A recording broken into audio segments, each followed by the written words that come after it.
This week there will be a bit of planning, some news, and a lot of information about remote work.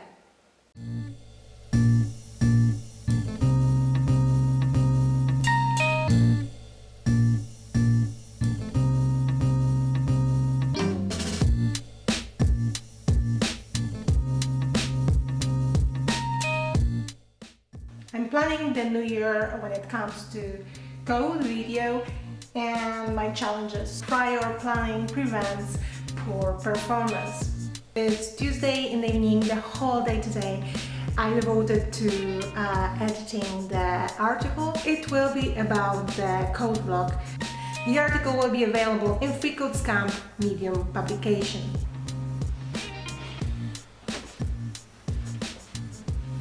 Let's talk about getting a remote job. Usually working remotely is working on the project and working on the result. Matters if you are communicative, if you do the work on time, and if you can really deliver what you promised to deliver. Remote work is not sitting on the beach and doing nothing. There are also team meetings, there are also scrums and other stuff that you have to be really on time in a given place and connect through the good Wi-Fi connection.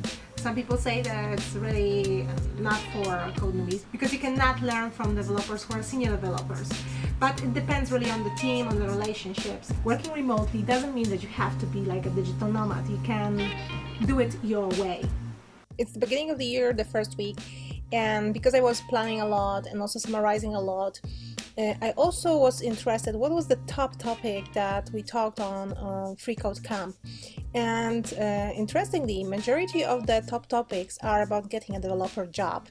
And some of them are about success stories and others about some failures. While there's also a group of posts about remote work. And that's why I decided to share some websites where you can find remote work that may be helpful if you are looking for some remote projects. The first two portals I'm starting with, these are the portals for the remote work for freelancers, but these portals are quite selective. So you have to pass a lot of steps in order to create your profile there. These two portals are TopTal.com and Crew.co. In the majority of the other portals, you start up your own account. The example is Upwork. You start up your own account, you fill in your profile, you take the tests, whichever you want. You got full access to your account, to your profile from the beginning. And also from the beginning, you are able to start applying for the jobs. Upwork.com is the combination of Odesk and Elance. So previously there were two separate portals. Right now it's one portal, it's Upwork.com. And there are people from all around the world when it comes to clients, but also when it comes to developers. So don't worry about bidding the prices, but simply set your price and start applying. There are different contracts and different clients. You can check the clients, you can check the contracts. What's good about Upwork is that it's really huge. This is one of the portals that I really recommend. Of course, there are different opinions about each one I will present, but this one I know quite well, and I know a lot about success stories, not just only as for individual and developers, but also for the whole software houses.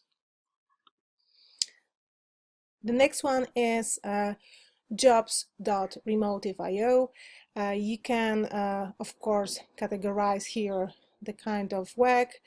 Let's go to engineering. All of them are remote, and clicking into the offer, of course, you go to its details. Another, we work remotely. WeWorkRemotely.com. It's also a nice list where you can find not just only developer's job, but also other stuff, but simply you can search for the keywords. You get the dates when they were published. Of course, when you click, you see the whole description. Remote.io is the service that's really similar, and you can find here the dev jobs from different languages. The next one, workingnomads.co/jobs. What's important in all of these kind of portals is to use categories to search wisely, faster, and to save your time. This is the portal called angel.co. Here you will find a lot of startup jobs. Another service, wfh.io. The next place, wearehireable.com. And one more, freelancer.com. Very often the same offer appears on different portals. Some of them aggregate the jobs from other portals, but also the clients very often publish the same offer on different channels, on different services. At Stack Overflow, when you look for remote, you can find a lot of offers for different languages. You can also find them in codepen.io/jobs, but here you have to really look for remote here in the description. I want to share some lessons I've learned that I think that can be useful for you if you're wondering this year to start the remote work or to take some remote gigs. If you really care about getting a new project, the best option is to be active and to be reactive, to answer whenever your clients write to you. Respond the same day. And if you have to write a lot of extra stuff in the response or additional questions to the project, or some explanation, then at least write that you will write back tomorrow. At the same time, you keep the contact alive. You can really rise your status among the other candidates by sharing, by being the person who is really searchable online. I've noticed that providing the information that's really important for the given job is important in the answer in the offer, but it's also great if you have a current LinkedIn account, if you have some blog, if you write some articles, if you share some content, if you spread the news about what you know, if you help others. Because this way, the person with whom you want to work may simply easily notice you online and simply check whether you are reliable or not in what you are saying in this offer.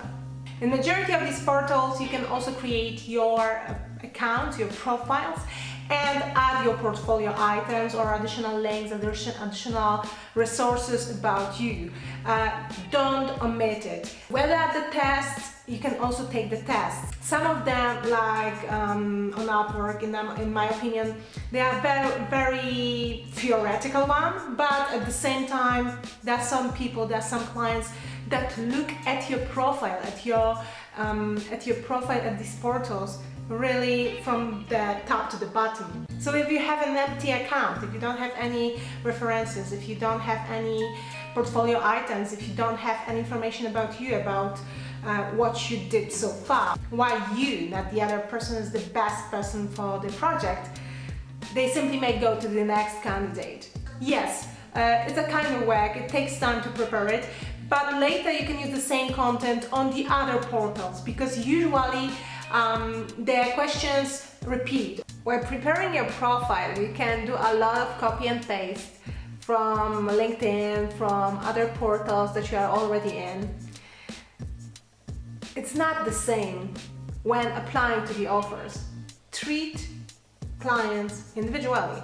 Don't resign from a given portal just only because somebody from your friends didn't have luck there. Because maybe they had a different account, maybe they had different skills, maybe they didn't look a lot, maybe they did a poor job. You should try something on your own.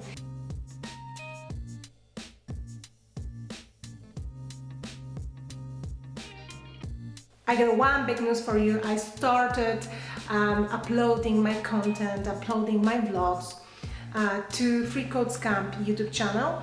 You can find me under the playlist The Doer Vlog. I can reach more people and help more people and share with more people, and joining the core team of freeCodeCamp is a really prize for me. Thank you. Next week I'll come back to React functionality in the recipe box app. Keep on doing, stay motivated and develop each day, and see you next week.